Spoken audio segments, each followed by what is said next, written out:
strategic partnership between India and America over the last 20, 25 years had a certain logic to it, and that is the biggest threat to American superpowerdom would come from China, and the only country in this part of the world which is comparable in size and heft is India, and therefore it makes sense for India and America to come together. Obviously, the last couple of months, Trump has turned that whole thing on its head. But if somebody were to sit him down and say that, look, we need to get back to how the relationship with India was prior to, let's say, June or July of this year, you think it's still possible, or do you think there's too much bad blood now? The trust has been broken between Modi and Trump, the two principal characters, for it to go back to how it was? Again, a wonderful question.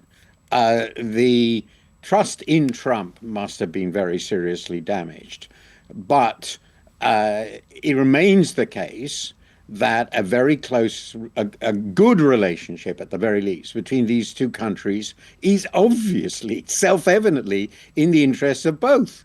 I mean, that's why it happened. It wasn't out of love. There's been a long history of suspicion between the two countries. I don't need to tell you that, going back a long, long way.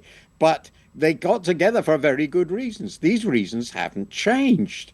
The policy that the American administration is currently following vis-a-vis India is, to me, absolutely incomprehensible from a realpolitik, a national interest point of view.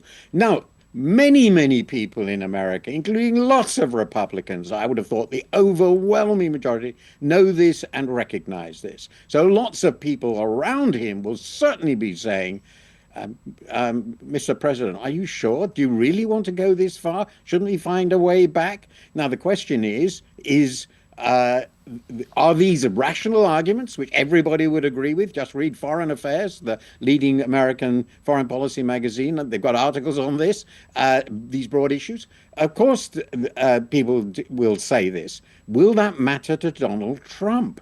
Because Donald Trump, there's no other word for it. He's an egomaniac. That's who he is.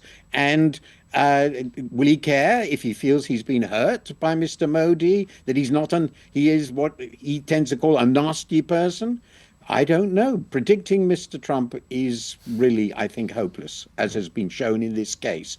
What will and should India do in response? I think they should try through back channels to try and get them to change these policies, just because they're crazy for everybody. But they also have to look for alternatives. It's a shock, but India will, of course, have to find ways through it.